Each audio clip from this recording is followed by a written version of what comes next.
Ing sawijining esuk ing SMA Wahid Hasyim 5, tepate kelas 12 IPA 3, ana murid jenenge Kulsi sing nduweni sipat males lan angel diatur. Kulsi arang nggarap PR lan asring nyontek kanca-kancane wektu ujian utawa tugas saéngga dadi kulino. Oi Nas, kamu temen kene Nas. Nas, apa aku kudu nyelet ya supaya bisa krungu nang kuping? Naswa, Astagfirullah, kowe ngegete sih. Untung aku gak duwe riwayat penyakit jantung. ngageti apa ya kowe? Tak celok ket mau ora semaur. Dumadakan Kulsi teka terus gabung karo Naswa lan Sylvia. Halo Rek, lapa lho mengempel nang kene gibah ya? Gibah apa ngomong KPR? Ya ana tugas ta. Aku membengi orang buka buku blas. Nyontek Nas, mengko tukang jajan menyang kantin. Pilihna kayak gini terus meneh kuwi dadi apa sih? Dadi meneng salah satu dadi apa lho? Kerjaan dhewe. Ayo Tanas pisan-pisan ae lho. Pisan-pisan ya apa wis kulina bendina kayak gini terus. Jepun dhewe bukuke nak tas. Siap Nas. Ora suwe banjur bel muni nandhakake menawa ujian arep diwiwiti.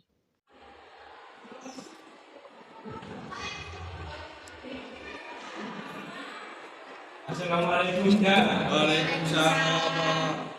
Sadurunge miwiti pelajaran monggo awake dhewe ndonga jumbo keyakinan piyambak. Ndonga wiwit.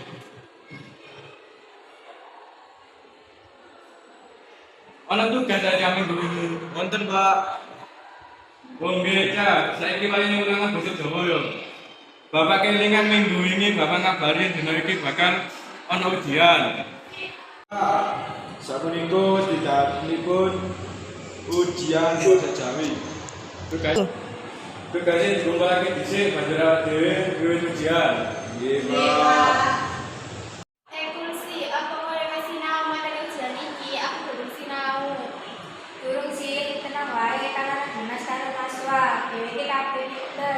Mengko takon dhewe iki kabeh wae ora iso. Ya ujiannya. Nggih, Pak. Ujian dimulai, Kulsi langsung bingung golek contekan. Mas. Langsung lagi.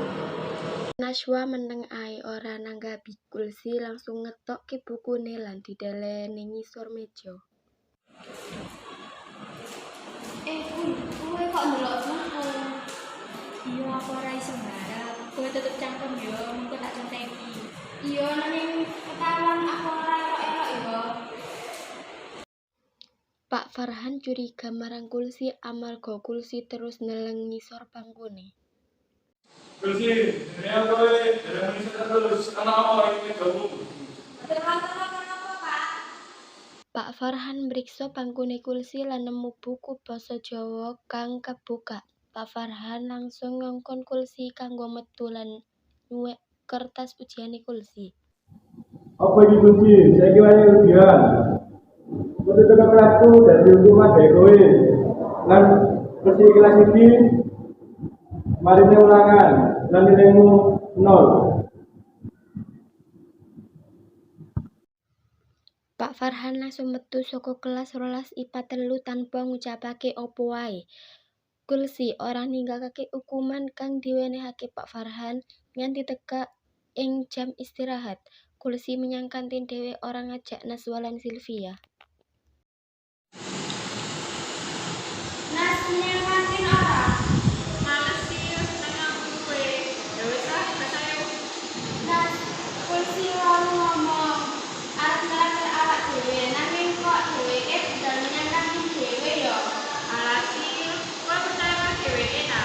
Asring buka ngono nang ora ditindakake. Ibu Kulsi Nas. Halo guys. Loh, kun jarene apa bener-bener awak dhewe? Kan aku dhewean. Sepurane nasil aku lali dhewe saiki wis entek. Alah sih. Nah, wis lah marine bener. Bel mlebu kang nandhake wulangan kaping 2 arep diwiwiti wis muni. Ing pelajaran kaping pindho ya iku wayahe sejarah. Bu Ayu wis mlebu kelas 12 IPA 3, kelas kang awité kadhu dadi sunyi amarga ketekanan guru kasebut. Assalamualaikum bocah-bocah. Waalaikumsalam. Bocah-bocah gawe saka kelompok kedua banjur presentasikan tentang kemerdekaan Indonesia. Bu Ayu uga metu saka kelas lan siswa mulai berdiskusi ngenani jejibahan kelompok. Silae kelompok karo aku bingung kelompok karo sapa. Kok dhewe nek salah sik Mas. Ayo Nas, aku ya gak ngerti ate kelompokan karo sapa. Awak dhewe kurang sapa maneh yo, kurang wong. Jare arep ngejak Dimas. Tau lali. Dimas sesane kelompok ta. Yen dorong anggotaku isih kurang wong. Durung dereng Mas. Aku lek kelompokmu wae. Oke, saiki kurang sak wong. Nas, aku melu kelompok wae yo. Oleh sih, beneran kelompok kurang sak wong. Sesuk mulai sekolah awak dhewe ngerjakake jejibahe ing sekolah. Ing kowe kabeh ana saran bae praktikel jajibahane. Karepe kowe kabeh wae, aku melu. Aku bisa ngumpulake materi dengan perang-perang brownie mencapai kemerdekaan. Aku bisa ngumpulake materi ngenani prajajan lan pertemuan jero perjuangan kamardikan. Yen ngono, ben aku padha kursi kang gawe kelompok ini. Wes yen ruko aja lali yo sesuk mulai sekolah. Sesuk dinane sawise mulai sekolah kelompok Naswa wis mulai makumpul kejaba kursi. Kelompokan dhewe sapa sing teko. Kursi dorong Nas, dheweke menyang endi ya? Wis lah Nas, awak dhewe kerjakake wae dhisik. Mengko paling kursi nyusul. Pungkasane uga rampung. Iya, lelah banget. Nang kursi kok dorong kapan ya? Dheweke menyang endi? Dheweke iku mung numpang jeneng karo kelompok awak dhewe. Sebenarnya aku kurang setuju yen dheweke melu mlebu kelompok awak dhewe. Nanging arep piye maneh? Wis kadung. Kok yen dhewe ora paham piye? Iki dhewe wae kang elek nanging Jawa dhewe kok malah elek. Sesuk dinane diwiwiti presentasi ing ngarep Bu Ayu. Kemudian monggo mempresentasikan hasil pegawai ingat kelas. Yang presentasi perwakilan jiwa. Anggota kowe sapa wae, Nas? Oke, kursi monggo mempresentasikan hasil prakarya kelompok ingat kelas. Oh, belum. Jadi apa sih kelompok psikologis materi materi kowe lan kelompok pegawai.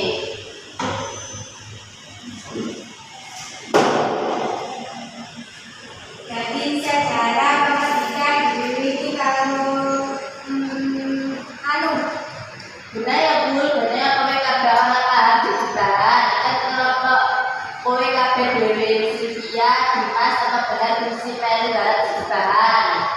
Salare sing boten kula nampi wajake pertimbang kalian setia sami masa kowe kursi boten rampung. Terus Bu, wekdal yang berdamel kelompok sama bersekolah itu buat tahu. Bener ya ana teko kursi. Kalau ini sampun dipuntentu tiang sampun. Aja lah kursi wingi buara sengaja dalam kowe ganti waktu mulai sekolah. Ngapunten Bu, kursi melu kekuranganku saiki aku arep omong karo kowe. Nggih Bu. Kulsi numuti Bu Ayu ka ruangane amarga arep omong.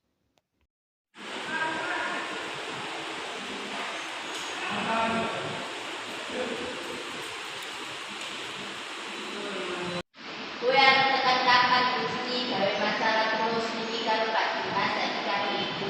Kowe ora kasihan karo wong omongan nyambut gawe batik kelah karo bayar sekolahmu. Ing kene kowe malah jaretan lan seneng Pas sikap kenal selawase kowe wektu sanggup batik pulang demi kowe. Siji wektu teka wektune wektu lunga lan kowe dhewe dunya iki. Bagian wektu lan sedurunge wayah teka. Seenggake wektu tau rasani yen kowe bisa sukses tanpa dheweke kabeh disampingmu. Nggih Bu, kula badhe usaha demi tiyang sepuh kula. Rupaya bedheke panan dheweke kabeh menawa kowe bisa sukses. Nggih Bu, matur nuwun amargi sampeyan nasihati kula lan kantos ngajengi kula matur nuwun nggih. Ibu sampun motivasi kula nilan kula saged menawi sadurunge menika sikap kula tansah sekanipun. Ya pada wis diciptakaniku kanggo ngalihke kowe amarga kowe jroning anak bimbinganku. Sepisan malih matur nuwun Bu lan pangapunten amargi selama niki kula ngribetaken sanget Ibu lan guru ingkang sanes. Ya ora apa-apa asal kowe arep obah menyang arah kang kowe ati. Nggih Bu, kula badhe usaha. Nggih sampun Bu, kula pamit dhateng kantin.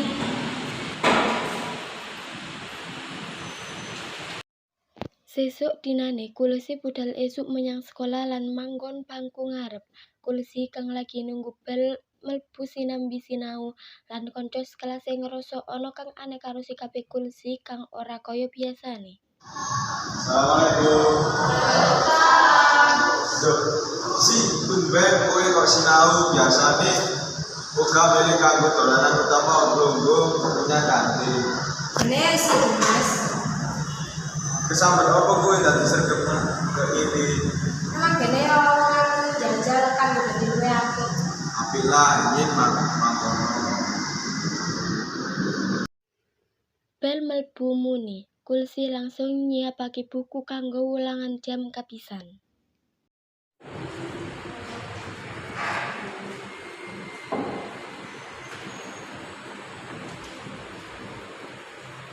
Assalamualaikum ya.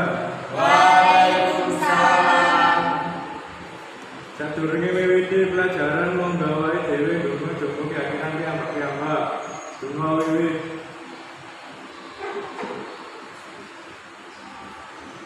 Donga rampung. Dumadakan Kulsi langsung maju ing ngarepe Pak Farhan lan nyuwun pangapurane. Pak, kula badhe nyuwun pangapunten. Inggih lampah kula wingi ngantos menawi lampah kula sisa dipun angkutaken. Ya, ora apa-apa, aja dibaleni. Nggih Pak, sepisan malih kula badhe